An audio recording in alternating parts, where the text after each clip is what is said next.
மதுரை மாநகராட்சி முறைகேடு வழக்கை சிபிஐ விசாரிக்க வேண்டும் என வேண்டுகோள் விடுத்துள்ள முன்னாள் அமைச்சர் செல்லூர் ராஜு, இவ்வழக்கில் அமைச்சர்கள் பிடிஆர் பழனிவேல் தியாகராஜன், மூர்த்தி ஆகியோர் பதவி விலக வேண்டும் என வலியுறுத்தியுள்ளார்.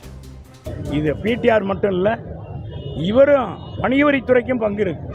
வணிகவரித்துறை தான் இன்னைக்கு அமைச்சராக வள வர்றார். மதுரை அமைச்சர்னா பிடிஆர் பழனிவேல் ராஜன் இல்லை, வணிகவரித்துறை அமைச்சர் தான் வர்றாரு.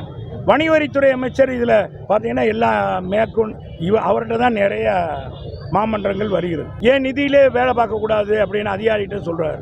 இந்தந்த நிதியெல்லாம் எடுக்காது, நான் ஒதுக்கீடு பண்ணியிருப்பேன்.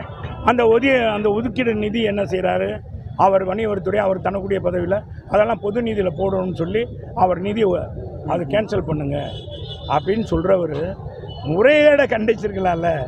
முறைகேடை அவர் பார்த்துருந்தா இந்த அளவுக்கு இருக்கு. சரி, அவர் முதலமைச்சருடைய பார்வைக்கு கொண்டு போயிருக்கணும்ல. இந்த 2 அமைச்சர்கிட்ட இருக்க பதவியும் இப்போ கொடுக்கணும், வேறு ஆள்கிட்ட கொடுக்கணும். வேறு திமுக சட்டமன்ற உறுப்பினர் கொடுத்தா தான் அப்போ ஒரு பயம் வரும்.